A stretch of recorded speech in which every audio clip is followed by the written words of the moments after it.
So I just came from the biggest air-conditioned treadmill in Cebu City. It's called SM Side. All right. So basically, it's a mall. You know, if you just walk around the mall, SM Side, you're gonna end up doing a lot of good cardio because of the sheer size of it. And I was there because I had to pick up my new glasses because my grade kind of changed, and because I had to buy some stuff for a very long weekend happening this weekend.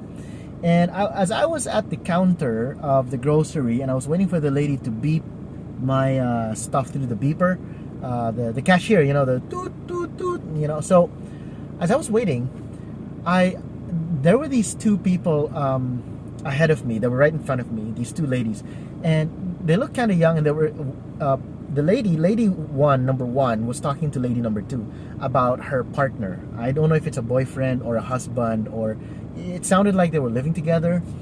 Basically, Lady A told Lady B that her partner, her boyfriend slash husband, is a total deadbeat who gambles and drinks whole day, every day, without stopping, and looks for other girls. And there she was, working hard, slaving away in their business, and she's supporting the guy financially, but the guy is doing absolutely nothing. And she said the reason why she couldn't break up with him was because he's always very sweet and always there for her when she needs him.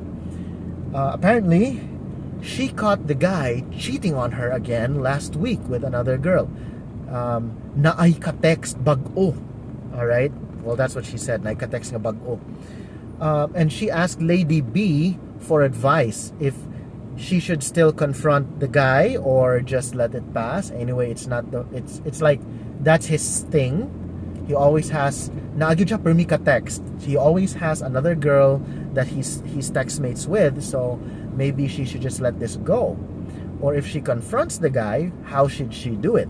And Lady B started giving so much advice, you know, like, oh, you know, the way I know him. So apparently they all three know each other, and Lady B knows the guy too.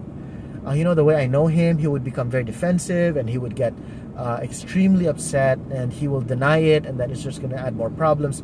So Lady B's advice was to simply ignore it and only to confront the guy if it gets worse. Now, I know that's bad advice. You know, but that's not the point of this rant. This rant is for Christians, and I thought about it. You know, guys, no matter how great your intentions are, gossip is gossip. Now, as Christians, we tend to excuse gossip by saying, I have good intentions, you know, and we call it three different things, okay? There are three different things that most Christians use to excuse or justify gossip or slander. They use the words counseling, venting, or processing, all right?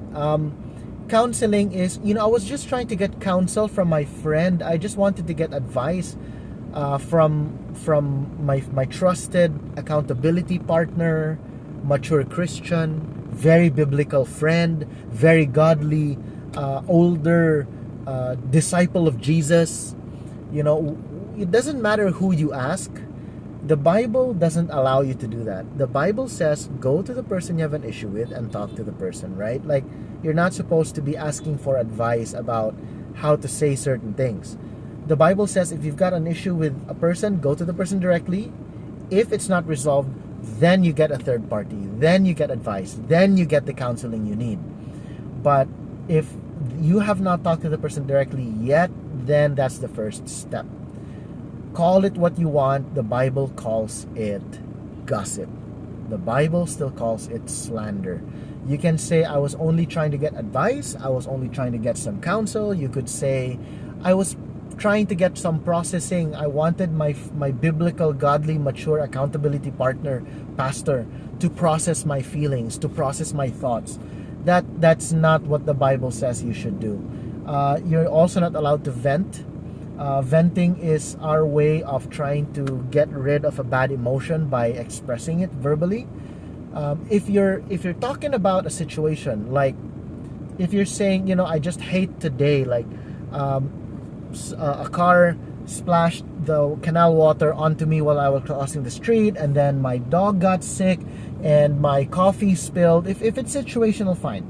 But if it's relating to, or it's regarding another person, or a relationship or a friendship that involves another person, even if you don't say, even if you say it's for counsel, for advice, you want processing, you're just trying to vent your emotions, Bible doesn't allow it. Okay, so this will help us learn to be more careful with our words, to communicate better, to learn to be more diplomatic, to be more polite, gracious, loving, civil, courteous, all of that stuff. All right, so just do what the Bible says. If you're a Christian, it will be so much better for you.